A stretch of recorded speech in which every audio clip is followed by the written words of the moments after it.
Mass creation, vibrating strings. Discord and concord of music are defined by some as being subjective, unscientific, harmonious, artistic reactions by the human ear. Music theory has part of its roots in religion and art, but a significant amount of the subject matter has its roots in science and math. There is a partial subjective nature of this paper that may be perceived by some as being ad hoc, qualitative, and not rigorous.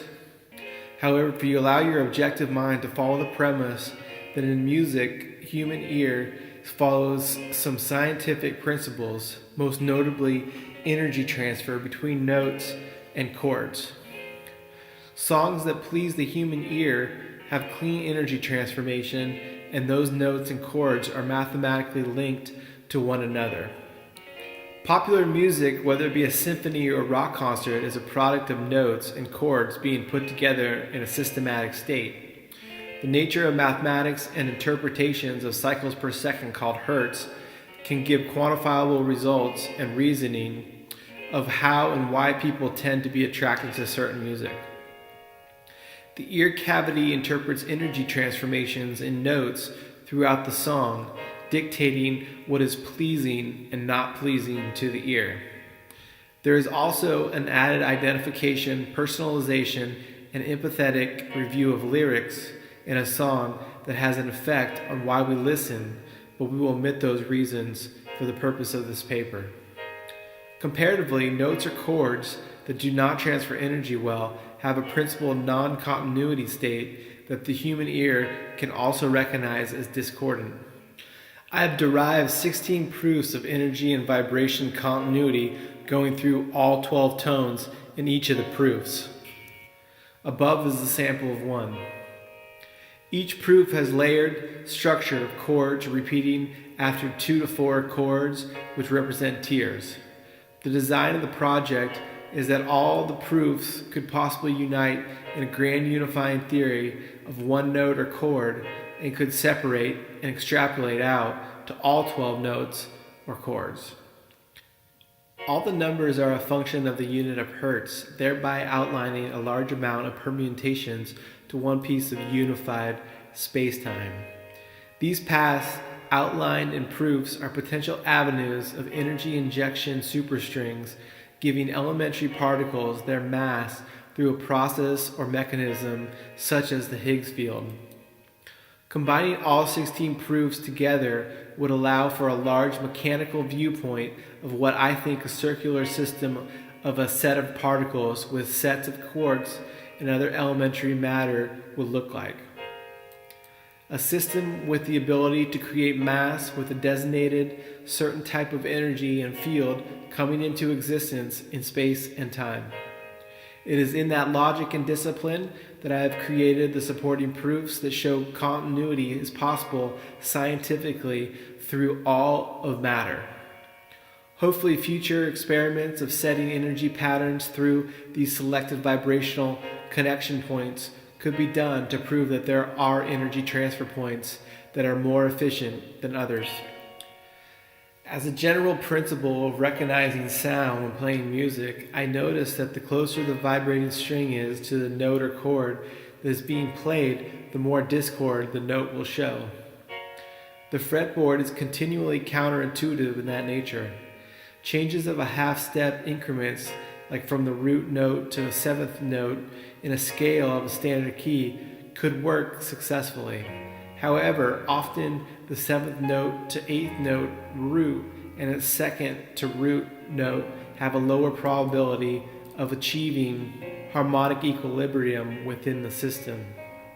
Changes to the 4th and 6th note in a scale seem to have the highest probability of achieving discord in a structured system. I have also, over many years of playing, noticed that when a note goes slightly out of tune, close to the comparator note, there can be a sharp or flat discord in the fabric of the two notes compared to the note that goes slightly out of tune farther away from the comparative note in the scale. Also, it is possible, as you can see by the supporting material, UE, You can play all 12 tones and always stay in key if you choose the root, then the major third, then the perfect fifth.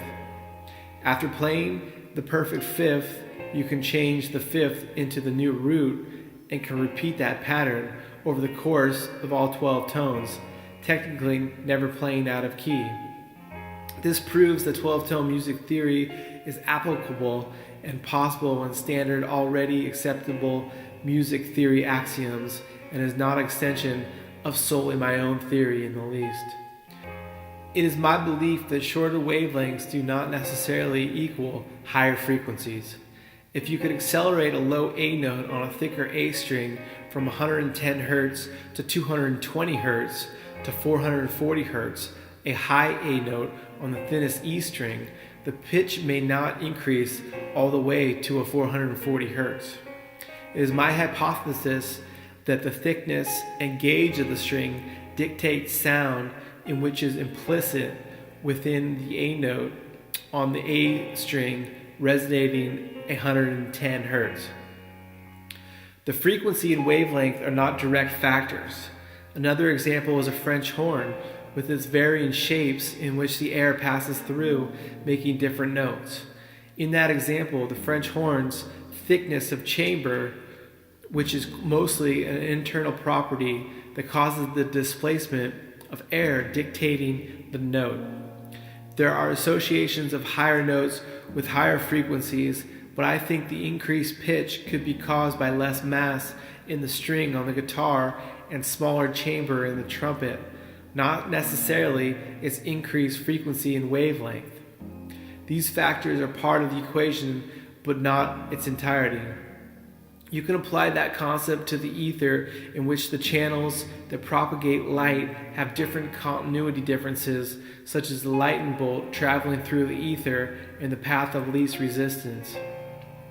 In my experience, in specifically musical waveform, when two independent waves or a set of waves come together depending on frequency, the total aggregate wave has more energy and becomes stronger. However, it is not an additive property. The combination of waves are stronger, but the wave stays at a constant pitch and a constant frequency. For example, a 440 Hz frequency played on top of another 440 Hz wave does not equal 880 Hz. It has a stronger sound, becomes louder in volume, but the frequency goes unchanged. Even two individual different chords or notes reacting with each other in the ether, the total output of the tone will change to an amalgam of both frequencies. Although Hertz does not have exact additive properties, the waves resonate with each other, creating a new and different frequency and volume. The volume increases by a sum of each of its parts. This can be seen with multiple instruments playing the same note, and the overall signal is increased. The phenomenon of music is an amalgam of tone, depending which waves are reacting with or against each other. You can apply this observation to the wave equation with a coupling constant that at designated intervals of parallel motion of two players on, say, a chorus, a total amplification of vibrations is reached, which is the final property of what we hear as music. Another phenomenon that I've noticed is that while playing guitar, when I switch between using a pick and my thumb, it seems to lead to a different vibrational output. When using my thumb, the pitch has more resonance, and using my pick, the sound becomes clearer. By extrapolating this concept out, the resonating frequencies from the earth to the cosmos can be affected by the resonating body commencing the frequency. Part of that pitch could be dictated by another force acting upon it. Not all forces and frequencies, interference patterns, and waves are the same, and those frequencies combined with other frequencies can affect the vibration of light. Like the example on the bottom of the swimming pool, when light patterns run into each other, showing and creating different frequency and light patterns.